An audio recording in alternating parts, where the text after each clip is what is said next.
Assalamualaikum teman-teman semuanya, apa kabar? Ya teman-teman kelas 4, sekarang kita sudah masuk ke pembelajaran tematik di subtema 2. Sekarang Ibu akan masuk ke pembelajaran 3 dan 4 yang ada di subtema 2. Sebelum mulai belajar, mari sama-sama kita baca doa ya teman-teman. Bismillahirrahmanirrahim. Rabbi zidni ilman warzuqni fahman. Rabbi shrah li sadri wa yassir li amri wahlul 'uqdatam min lisani yafqahu qawli. Ya, teman-teman, sekarang kalau teman-teman boleh lihat PowerPoint-nya.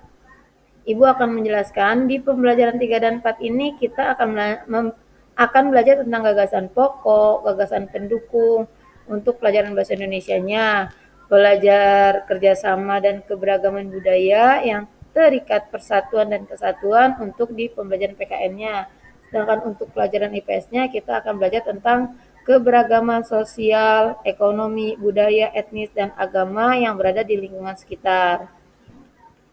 Nah, teman-teman lihat gambar nih yang ada di layar, yaitu kerjasama yang dilakukan di mana? Tahu kan? Iya, betul. Kerjasama yang dilakukan di kelas. Berikutnya, gambar ini.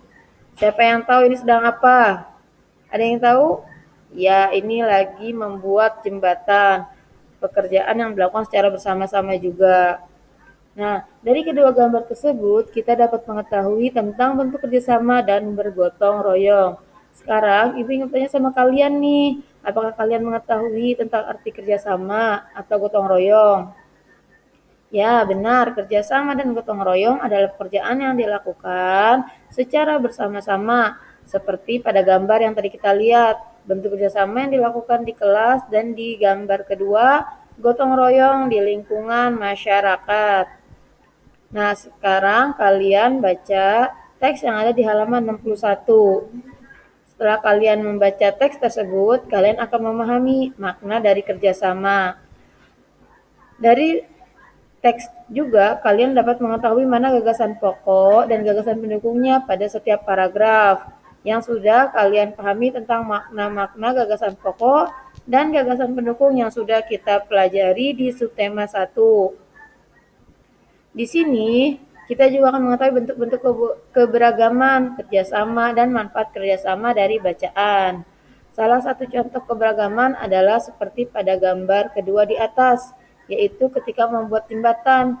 Meskipun latar dan keyakinan mereka berbeda-beda, tetapi mereka bekerja sama melakukan suatu pekerjaan untuk kepentingan bersama, karena pekerjaan yang berat akan terasa ringan jika dikerjakan secara bersama-sama. Nah, sebagai negara yang memiliki keragaman suku bangsa, budaya, dan agama, mempertahankan persatuan dan kesatuan sangatlah penting untuk keutuhan bangsa. Berikut ini ada contoh gambar kerukunan dalam beragama dan berbudaya. Sama seperti pada teks yang ada di halaman 65, kita dapat mengetahui keragaman dalam beragama. Salah satu contohnya di Alor, yang merupakan salah satu kabupaten yang berada di Nusa Tenggara Timur. Mereka sangat menghormati dan menghargai orang lain yang berbeda keyakinan. Dalam prinsip mereka, warisan nenek moyang mereka mengatakan Hulen Baat Tonga Belolo, Rera Wulan Tanah Ekan, yang artinya sebuah keyakinan akan adanya pencipta langit dan bumi.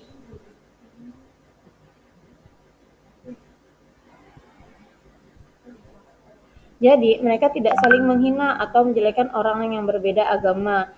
Sama halnya di daerah kita, juga pasti banyak kan yang berbeda keyakinan, tapi kita tidak saling menghina kan? Kerjasama juga sering kita lihat dalam kehidupan sehari-hari di lingkungan keluarga, masyarakat, dan lingkungan sekolah. Sekarang Ibu minta kalian untuk membaca buku tematiknya yang ada di halaman 67 tentang kerjasama dalam keberagaman. Setelah kalian membaca, tolong kalian amati gambar di bawah ini ya. Nah, sekarang kalian bisa memahami kan kalau manfaat kerjasama itu apa? Berikut manfaat kerjasama. Pekerjaan yang berat akan terasa ringan jika dikerjakan secara bersama-sama. Pekerjaan akan cepat selesai, membangun rasa persaudaraan dengan orang lain.